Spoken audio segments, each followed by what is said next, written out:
Welcome back, everyone. We're diving deep this time into the nature of reality, consciousness, and even human evolution. You've given us a really interesting mix of sources to work with: Eastern philosophy, Western psychology, even some seriously cutting-edge scientific theories. Yeah, it seems like you've tapped into something that's fascinated thinkers for centuries, really. How do we make sense of the world? The seen, the unseen, the scientific, and the mystical. Exactly. And one of the first things that really jumped out at me was this idea of Indra's net. Have you ever come across that? I have. It's a beautiful metaphor. It's from Hindu mythology. Imagine a vast net stretching across the entire universe, and at each intersection of this net, there's a shimmering diamond. Each of these diamonds reflects every other diamond infinitely. It's mind-boggling when you try and picture it, right? But what does this ancient metaphor have to do with us today? Well, it gets at this concept of interconnectedness, the idea that everything is linked, every action, every thought, even the smallest event, it can ripple outwards and affect the whole. So it's suggesting that we're all connected, not just in some sort of abstract way, but on a fundamental level. Precisely. It challenges, that usual way of thinking about ourselves as separate individuals. Instead, it points to a reality where we're all part of a larger web, an interconnected web. That makes me think of something else from the sources, this concept of the thinking and proving brain. Have you ever noticed how, like, your mind just seems to seek out evidence that supports what you already believe, even if it's, maybe not entirely rational? Oh, absolutely. Uh, It's fundamental to how our brains work, really. We have this thinking part of our brain that comes up with ideas and beliefs, and then the proving part just kicks in. It diligently searches for any scrap of evidence that will just confirm those beliefs. It's like, that story about the old woman who was convinced that the earth rests on a giant turtle. And when asked what the turtle was standing on, she said, "It's turtles all the way down." It's funny, but it illustrates a point, right? We all have our own turtles, those unquestioned assumptions that shape our whole view of the world. And even brilliant scientists, throughout history, they've fallen into this trap. Galileo faced immense opposition because his ideas, they challenged the prevailing turtle of his time, Yeah. the geocentric model of the universe. So if our brains are wired to confirm our own biases, does that mean we're all just stuck in our own little echo chambers, unable to see beyond our own limited perspective? It's a risk. It is Yeah. definitely a risk. But recognizing this tendency it's the first step towards overcoming it. By becoming aware of our own turtles, we can start to question them, be more open to different perspectives. Okay, that makes sense. But how much control do we actually have over our own programming, so to speak? The next source, it dives into this idea of the brain as a biocomputer. It's a helpful analogy. Think of the physical structure of your brain as the hardware. And all your learned behaviors and beliefs and perceptions, that's the software. The software in this case is constantly being shaped by our experiences. And this source really emphasizes the impact of early experiences, what they call imprinting and conditioning. It's like our early experiences write the initial code for our brains, which then influences how we interpret and interact with the whole world. Precisely. And what's fascinating is that even, seemingly minor changes can have a significant impact, uh, like altering your diet. It can impact your brain chemistry, your perceptions, your behaviors. Yeah, it makes me think of when I tried giving up coffee for a week. The withdrawal symptoms were surprisingly intense. It made me realize just how much even subtle changes can affect our mental and emotional states. Absolutely. It highlights the fact that our experience of reality is so intertwined with the physical and chemical processes that are happening in our brains. We're not just these passive observers. We're actively shaping our reality, Mm. our thoughts, our beliefs, our actions. But where does evolution fit into all of this?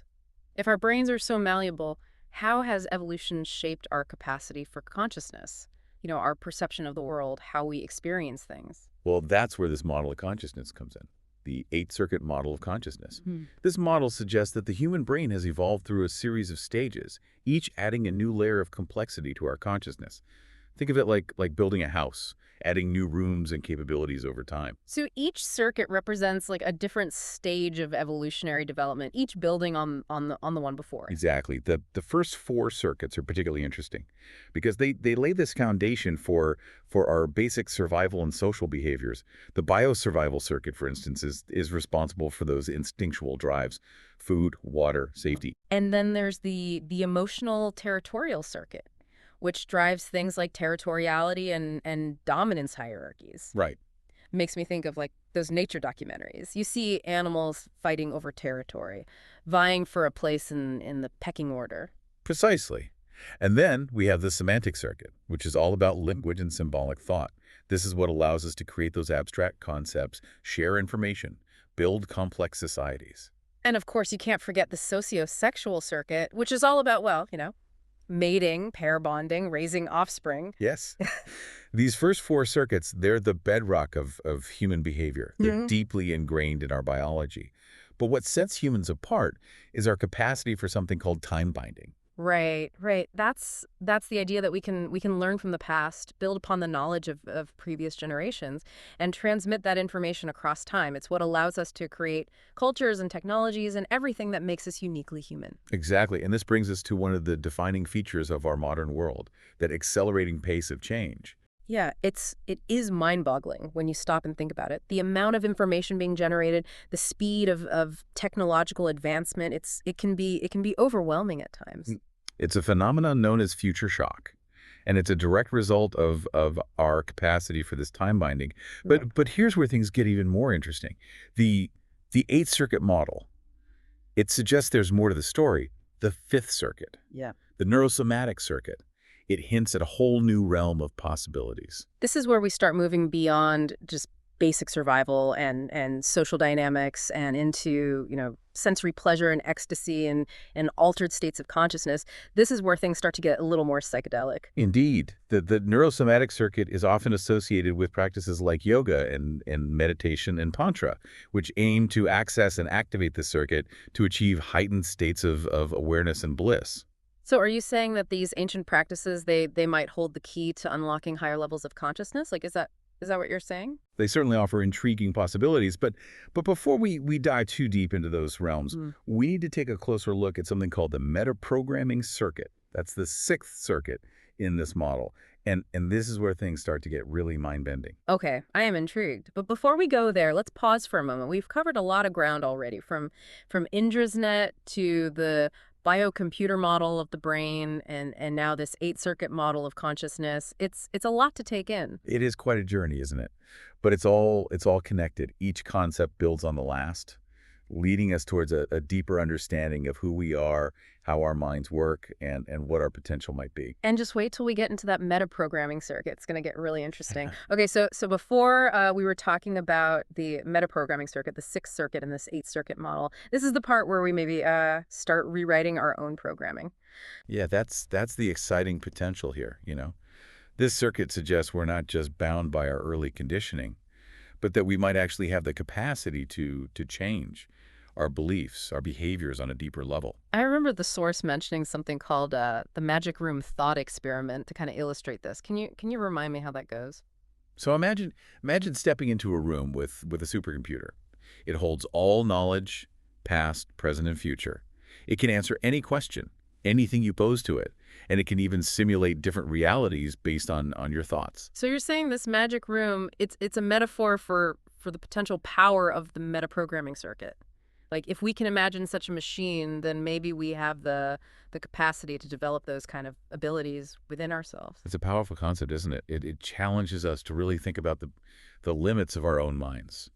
If we can conceive of such a device, what's to say we can't tap into those latent potentials within our own consciousness? But as amazing as that sounds, the skeptic in me kind of wonders if it's just wishful thinking. I mean, how do we know we're not just falling into our own delusions here? That's a valid point, and it's where critical thinking becomes really crucial. Hmm. The source also cautions us against blindly accepting any belief system, no matter how appealing it may seem. It makes me think of those cautionary tales about cults or groups with extreme ideologies. It's like, how can people become so convinced of things that seem so obviously wrong or harmful to others? It highlights this power of reality tunnels. The idea that we all perceive the world through this filter of our own beliefs and experiences. Mm. The source gave some pretty striking examples, like the John Birch Society or the followers of Jim Jones, where people's reality tunnels seem to veer really sharply away from what most would consider objective reality. Okay, I'm starting to see the connection here. So on one hand, we have this incredible potential to reprogram our minds, to break free from limiting beliefs, to shape our own realities. But on the other hand, there's this danger of getting lost in our own, subjective bubbles, Yeah, cut off from any kind of shared reality. exactly. Yeah, that tension is really at the heart of what it means to be human, to grapple with the power and limitations of our own minds. But But the Eighth Circuit model doesn't stop there. It goes on to propose even higher circuits, the Seventh and Eighth, which hint at even greater possibilities. These are the ones associated with neurogenetic wisdom and non-local consciousness, right? Yeah. I have to admit those terms sound a bit esoteric to me. Yeah, they are. They are venturing into the frontiers of human understanding. Yeah. The Seventh Circuit, for example, suggests we might be able to access a kind of wisdom encoded in our DNA. A connection to the evolutionary heritage of our species. So it's like tapping into the collective wisdom of our ancestors. It's fascinating, but it also sounds a bit far-fetched, if you ask me. It's definitely pushing the boundaries of what we currently understand. And then there's the Eighth Circuit, which points towards something called non-local consciousness, a realm where the boundaries of individual awareness might dissolve into a greater interconnectedness. Wait, are we talking about some kind of universal consciousness here, like a merging of individual minds into a greater whole? Is that what you mean? Some theorists believe that's a possibility, yeah. It resonates with that ancient metaphor of Indra's net, Yeah. where everything is interconnected and reflecting everything else. It also connects to the mind-blowing implications of quantum physics, where the very notion of separate independent objects, it just breaks down. This is seriously mind-bending stuff. But if we're all living in these, separate reality tunnels shaped by our own beliefs and experiences, how can we even hope to communicate effectively, let alone, navigate these larger questions about the nature of reality and consciousness? And that's where the snafu principle comes in. Remember, that stands for situation normal, all fucked up. It's a rather cynical but insightful observation about the challenges of communication, Yeah. especially when people are operating from vastly different worldviews. So even with the best intentions, communication can easily break down because we're all seeing the world through these different filters. Is that what you mean? Precisely, yeah. And the source emphasizes how power dynamics and hierarchies just complicate things further. Information gets distorted as it moves up and down these chains of command, often serving the interest of those in power rather than reflecting objective truth. Yeah, it's like that game of telephone we used to play as kids where the message gets completely garbled by the time it reaches the end of the line. Except in this case, the stakes are a lot higher than just a silly game. Indeed. So if communication is so fraught with challenges, how do we move forward? How do we bridge these divides and make sense of this increasingly complex world? Well, the source ends on a somewhat optimistic note, suggesting we might be on the cusp of a quantum evolution, a leap in human consciousness that could help us transcend those limitations. But how do we get from this messy snafu to a more enlightened future? That's the question, isn't it? And it's one we'll explore further when we return for the final part of our deep dive. So we're back and trying to figure out how we move from situation normal, all fucked up, to this hopeful quantum evolution that the source talked about. It feels like a pretty big leap. It is a grand vision, but maybe not as far-fetched as it seems. If we go back to that idea of the brain as a biocomputer, the question becomes, can we consciously upgrade our own software? Can we reprogram those deeply ingrained patterns, the patterns of thought, the patterns of behavior? So we're not just talking about like learning new information or picking up a new skill. We're talking about something much, much deeper. Right. Changing those fundamental beliefs and assumptions that really shape how we see the world. Exactly. Remember that thinking improving brain. The metaprogramming circuit suggests we might actually have the capacity to choose what we think in the first place, to consciously direct those thought patterns rather than just being controlled by them. That sounds incredibly powerful, but also incredibly difficult. I mean, where do we even begin to reprogram those deep-seated beliefs and habits? Well, one starting point is just becoming aware of them, paying attention to our thoughts, to our reactions, noticing those habitual patterns that keep us stuck. The source uses the analogy of an artist We are, in a sense, all artists, It's constantly shaping our reality with our thoughts, our beliefs, our actions. So instead of just reacting to the world like, on autopilot, we need to become more conscious, more intentional about the kind of reality that we're creating. But how do we actually do that? What tools or techniques can we use to become better artists of our own lives? Well, the source points to a variety of practices that have been explored for centuries. Things like meditation, yoga, even certain forms of art and music. These practices, they can help us quiet the mind, become more present, and access those deeper levels of awareness. Yeah, it makes me think of all those studies showing the benefits of mindfulness and meditation for reducing stress, for improving focus, even promoting physical healing. Maybe these practices aren't just about like feeling good, but about actually rewiring our brains, Hmm. tapping into those higher circuits, the ones we talked about. That's the fascinating possibility here. These ancient practices might actually hold the key to unlocking human potential that we're only just beginning to understand. But it's not just about individual transformation though, is it? The source also talked about the challenges of communication and the need to bridge, those reality tunnels that we all seem to be living in. Yeah, that's where things get even more and more complex. Yeah. If we want to create a more harmonious and enlightened future, we need to find ways to communicate across those divides, Yeah. to understand and empathize with those who see the world differently.